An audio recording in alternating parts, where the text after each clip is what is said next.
Good morning students. पिछले video में मैंने आपको आपके आमोदनी का पार्ट 3 मालगुडी डेज़ पढ़ाया था, जिसमें मैंने आपको बताया था कि लेखक स्वामीनाथन जो थे वो मालगुडी जो दक्षिण भारत की एक जगह है वहाँ पर एक मिशन स्कूल में पढ़ते थे। जब उनका आखिरी एग्ज़ाम था तो वो स्कूल के दिनों की याद ताज़ा करते हुए इस चैप्टर में उनकी जो यादें हैं वो ताज़ा करते हैं कि उन्होंने क्या किया था स्कूल के दिनों में। इसलिए इस चैप्टर का नाम रखा गया था मालगुडी डेज़। मैंने आपको पहले चैप्टर समझाया था, अब मैं आपके प्रश्नोत्तर कराने जा रही हूँ। सबसे पहले मौखिक प्रश्न देखिए बच्चों। क्वेश्चन नंबर 1, ब्राह्मण और शेर की कहानी से आपको क्या सीख मिलती है? आंसर, ब्राह्मण और शेर की कहानी से हमें शिक्षा मिलती है कि हमें जीवन में लालच नहीं करना चाहिए। क्वेश्चन नंबर 2, बच्चों ने परीक्षा के बाद किस प्रकार हुड़दंग मचाया? बच्चों ने परीक्षा के बाद गेट पर आने पर किसी की कलम छीनी, किसी की दवात तोड़ दी, एक दूसरे की चीज़ें तोड़कर खूब शोर मचाते। क्वेश्चन नंबर 3, स्वामी परीक्षा कक्ष से बाहर आकर बेचैन क्यों था? स्वामी परीक्षा कक्ष से बाहर आकर इसलिए बेचैन था क्योंकि वह यह जानना चाहता था कि उसने आखिरी सवाल का जो जवाब लिखा था वह सही था या नहीं। क्वेश्चन नंबर 4, सिंगाराम बच्चों के पीछे क्यों भागा? आंसर, सिंगाराम बच्चों के पीछे इसलिए भागा क्योंकि लड़के उसकी पगड़ी को रंगने की योजना बना रहे थे। आप लिखित प्रश्न देखिए। क्वेश्चन नंबर 1, परीक्षा हॉल से निकलकर स्वामी बेचैन क्यों हो उठा?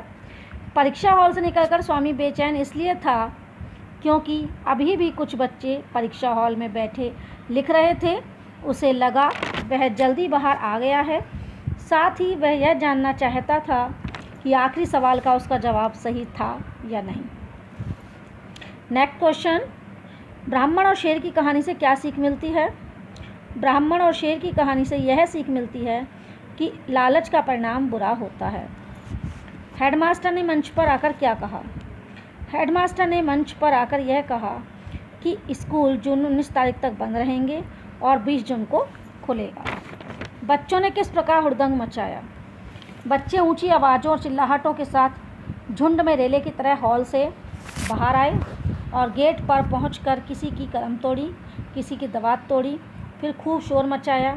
कुछ बच्चों से दवातें छीनकर ढक्कन खोलकर स्याही उनके कपड़ों पर गिरा दी। स्वामी ने तो उत्साह में आकर अपनी दवात अपने ऊपर ही उलट ली, फिर स्कूल के चपरासी की पगड़ी रंगने की योजना बनाने लगे। लास्ट क्वेश्चन, सिंगाराम कौन था और उसने क्या किया? सिंगाराम स्कूल का चपरासी था। वह डंडा लेकर भीड़ की तरफ दौड़ा और उधम मचाने वालों को भगा भगा कर तितर बितर करने लगा। तो ये थे बच्चे आपके क्वेश्चन आंसर। इन्हें आप कॉपी पर साफ साफ करेंगे। अब नेक्स्ट देखिए आपकी शब्दार्थ हैं, जो कठिन वर्ड आए थे उनके अर्थ समझाने जा रही हूँ। फॉर्म का मतलब होता है कक्षा, प्रकट जो सामने हो या प्रत्यक्ष हो, सहपाठी साथ में पढ़ने वाला, फैसला निर्णय, उत्तेजना जोश, सहायक सहायता करने वाला, उत्साहपूर्ण हौसले से भरा हुआ, प्रभावित प्रभाव पड़ा हुआ। अब एक्सरसाइज देखिए। सही उत्तर पर सही का निशान लगाइए। हेडमास्टर ने मंच पर आकर क्या दिया? इनाम, भाषण या मिठाई? क्या दिया था? भाषण। स्कूल कब खुलने वाला था? 10 मार्च, 19 मार्च, 20 जून, 20 जून। परीक्षा कितने घंटे की थी? 2, 3, 2.5, 3। सिंगाराम कौन था? चपरासी, चौकीदार या ड्राइवर? चपरासी। किसने किससे कहा? सोना वहाँ कहाँ था? स्वामी ने सहपाठी से। मुझे तमिल से ही डर लग रहा था, राजम ने स्वामी से। हेलो शंकर फर्स्ट डिवीज़न, मटर ने शंकर से। विद्यालय 20 जून को खुलेगा, हेडमास्टर ने लड़कों से। कोई सिंगाराम की पगड़ी ले आए, मैं उसे रंग दूंगा, मणि ने अन्य लड़कों से। शब्दों के अर्थ लिखकर वाक्य बनाइए। विपत्ति, मुसीबत। विपत्ति में मनुष्य को धैर्य रखना चाहिए। आपत्ति, विरोध। नोटबंदी के मुद्दे पर विपक्षी दलों ने आपत्ति जताई। उत्साह, उत्साह का मीनिंग होता है जोश। हमने बड़े उत्साह से दौड़ में भाग लिया। घोष, नाद। सबने जय घोष किया।